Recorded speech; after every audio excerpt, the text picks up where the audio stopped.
take your budget, write it down on a piece of paper, get a lighter, light that piece of paper on fire, and yeah, just go from there. My name is Alex Lira. Let's throw age in there. 38 years old. I'm from Richmond, Virginia. Left there when I was about 25, moved to Brooklyn, cooked in Brooklyn and Manhattan for 7 years, and then escaped happily and thankfully Charleston, South Carolina. I've been here for about 7 years, making a southern home for myself and playing on the boat, cooking lots of food, playing some music, hanging.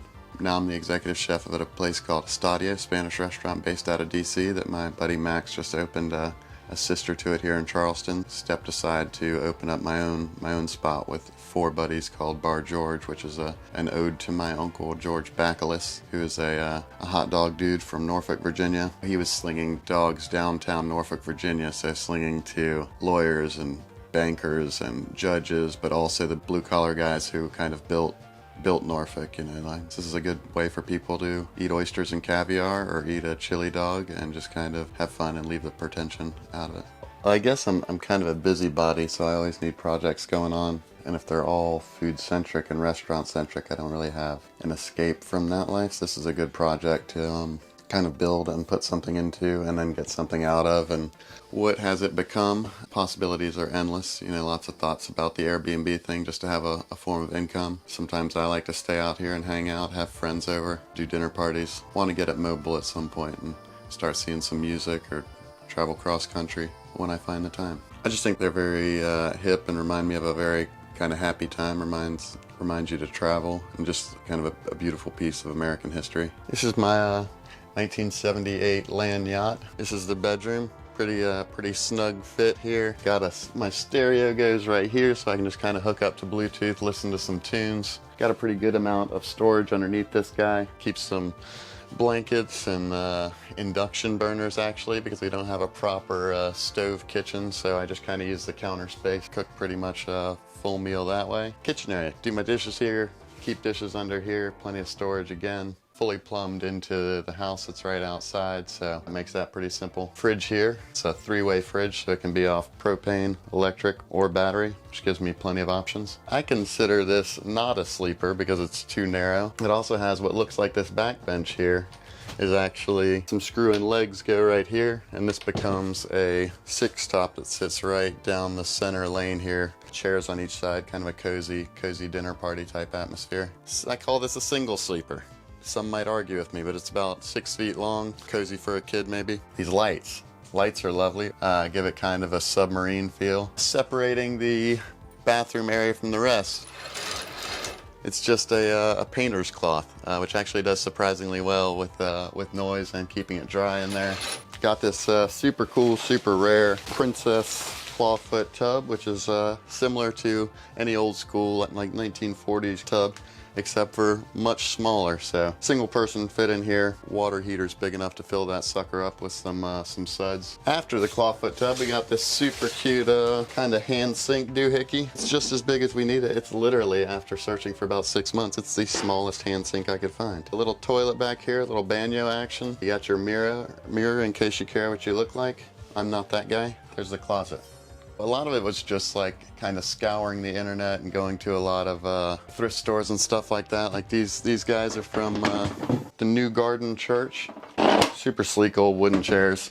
Just the good old-fashioned American made when stuff worked. It's not like that anymore. Storage is everything in these guys. Take this bench for existence. You know, we've got a little kind of cubbies under here for storage. And then I also have some access down here to get to the battery and some of the plumbing work. Some electric stuff that I shouldn't be allowed to go near. This guy, again, kind of shallow storage here, but the setups for when I put up that table, this will hold all the dinnerwares and stuff like that to get your fine dining fancy pants experience taken care of without a lot of clutter on the eye when not dining.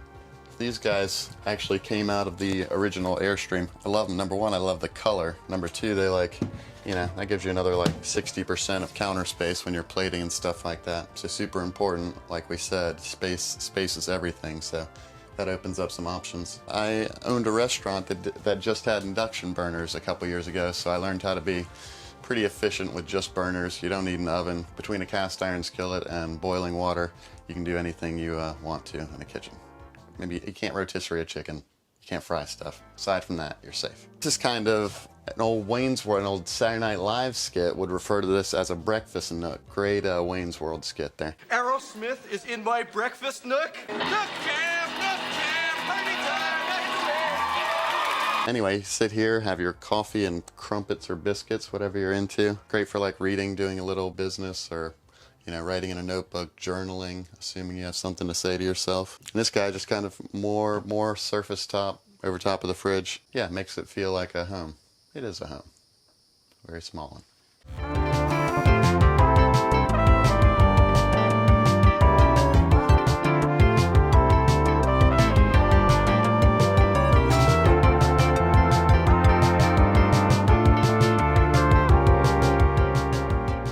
The idea was mine. Lots of help along the way. Good news for me is I've got a lot of friends with a lot of different trades. I've got a neighbor a couple doors down, Toby, who helped me with a lot of the cabinetry. John Griffith did pretty much everything, the floors. Myself was just kind of a vision, and helping the guys who really put it together, doing whatever they needed me to do, whether it be pulling nails out of stuff, gluing stuff, reaching weird places. That's my thing. It ends up costing way more than you think. The more you can do yourself, the better off you are. If you have anything to barter, it's a great time, because if you go straight cash, you'll get in a hole real quick. I bought the Airstream itself for 10 grand. Thought I'd spend another 7 to make a total of 17 grand.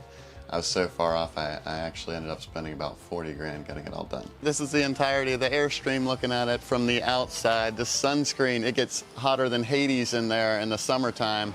Also lots of sticks and stuff dropping, so this sunshade, probably about 80 bucks, and then kind of a pain in the butt to put up. But in the long run, really cools the place down during the summer. We're here in Charleston, South Carolina, so it's hot. This is not Maine. I sweep off the top. Again, we got lots of pine needles and what have you, pollen and stuff like that, so it's good to have easy access to the roof. Found this rusty old ladder on the side of the road a couple weeks ago, so you would go up here and sweep, spray, whatever you need to do. This bike, it probably doesn't work, but how cool is that? Look at those handlebars. Huh? Thanks guys for checking out the Airstream. It's been nice having you. Thanks for not tracking your shoes in the house, and see you on the other side.